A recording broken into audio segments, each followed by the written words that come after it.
I've created this group called Brady Works, which is kind of it's like half a jazz group, half a chamber ensemble, because basically that's kind of where my head is at. It's kind of divided like that, and it's for the past 20 years. It's been a laboratory for me, both as a composer and as a performer, and also as someone who likes working with a lot of musicians. We've played a lot of my music, and so it's great that I can work with the same musicians and consistently work on pieces. But also we play a lot of music by other composers, because as a musician, I like playing my music, but I also find it very enjoyable working with other composers. So it's allowed me as a musician to have an enormous amount of different and very enriching musical experiences. My 20th Century was conceived right from the beginning as a multimedia project with video and music, and even with theater. Initially when I started working on the piece, I contacted video artists right from the beginning. Although the main focus of the piece in terms of its structure and its emotional content clearly comes from the music, from the notes and the rhythms and the colors. Nonetheless, I knew when I was composing the music that there was going to be video. It wasn't that I was writing an accompaniment to the video. I still wrote music that was had its own life, but I knew that the music was going to be part of this larger show. So as I built the music and composed the music, sometimes I would then give it to the video artist. Occasionally I would be working on it simultaneously with the video artist. So the idea was never that the video was just background, but the video always had a very intimate relationship with the music, basically either in sync with the music and reinforcing what the music was doing, which is probably what happens most of the time. But then sometimes you take the video and you make the video go in a different direction than the music, and you create a counterpoint between the two art forms.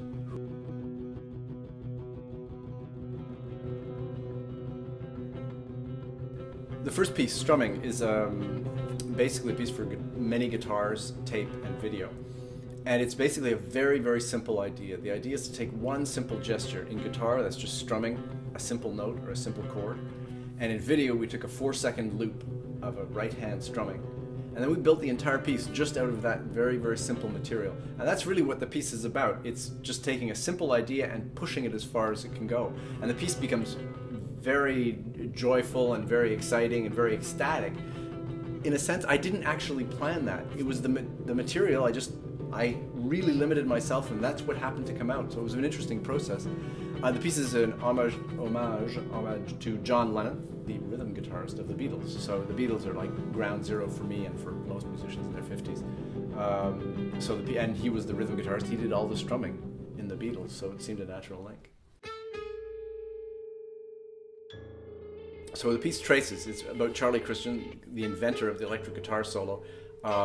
I mean, I love his music as a guitarist, but it's almost more about both his importance as a guitarist, but it's also about his social importance as a black musician who played with white musicians publicly in the late 30s, which was very rare. So the piece is, once again, had a very simple idea, although the realization was more complicated. He has a very, very famous solo called Solo Flight, which he recorded with Benny Goodman. And I wanted to use that as the basis of the material, but I didn't want it to be just an arrangement or kind of a tongue-in-cheek poking fun at Benny Goodman. So I took that music and I put it on a piano, and I play piano reasonably well, but I don't read music for piano very well. I read music for guitar quite well, but not for piano. I have no formal training on piano.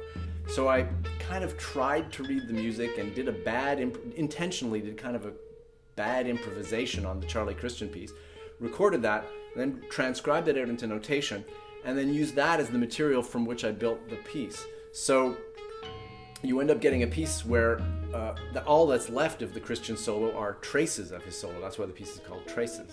Also because the word traces includes the word races, and the piece also speaks about race relations. But the piece essentially, it's only like 3 or 4% of the notes that have any relationship to the Christian piece, but it is there. And the main thing I wanted to capture was the sense of rhythmic energy and the excitement of a jazz performance, even though the piece is actually completely notated.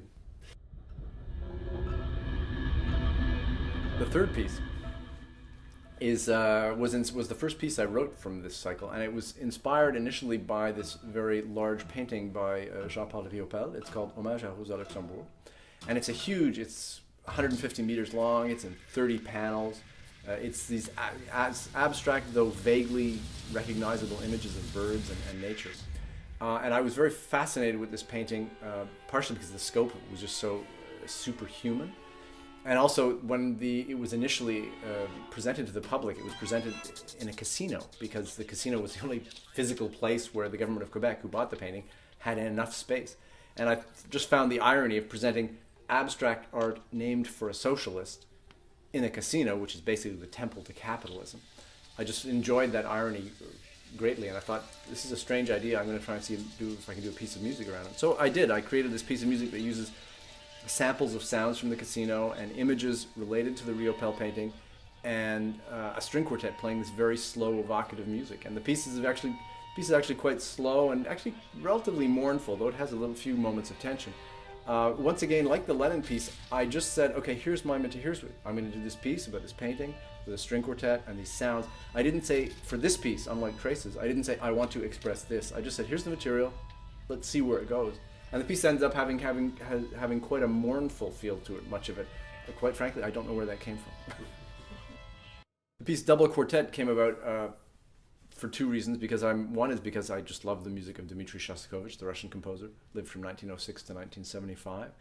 I find it fascinating. It's on its surface, it appears quite simple, but when you get below it, both emotionally and technically, it's actually very sophisticated, and it's a very original take on harmony and melody in the 20th century. And also, Shostakovich lived quite an extraordinary life, living through basically most of the essential events of the 20th century. He was born under the Tsar, so he was born basically still under the feudal system. He lived through the First World War, the Russian Revolution, Stalin, the purges, the Second World War, the conquest of space, the Cold War. He basically lived through just about everything except for the fall of the Berlin Wall. Although in my mind, I say he lived long enough. He lived to 1975, and Nixon went to China in 1974. And in many ways, that was kind of just the beginning of the end of communism. And so in a sense, I think, he actually did vaguely start to see it on the horizon. But his life and his music fascinated me. Yes, for Double Quartet, the string quartet that's the one place where I used a direct quotation from Shostakovich.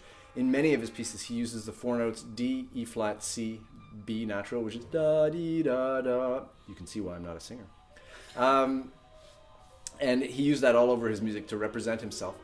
And so I have, in this piece, there's a string quartet, the Quatuor Bottini, who did a 3-hour improvisation session, which I recorded. And they did all sorts of strange improvisations. I'd tell them, play it in 15 octaves and play it really fast and slow and in glissando.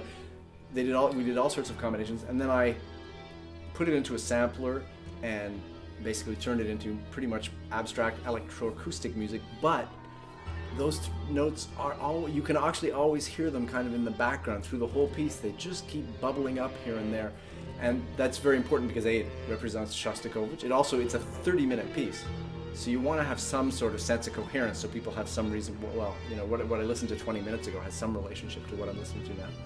In fact, my next record on Ambiance Magnétique will also be a piece with videos and music. It's a piece that Martin Messier and I have done for guitar and video. I can see other projects in the future, but it depends from one project to the other. There are projects that are more purely musical, so they'll still be CDs, or who knows, 10 years from now, CDs, MP3s, whatever. But it seems unlikely that I'm going to stop.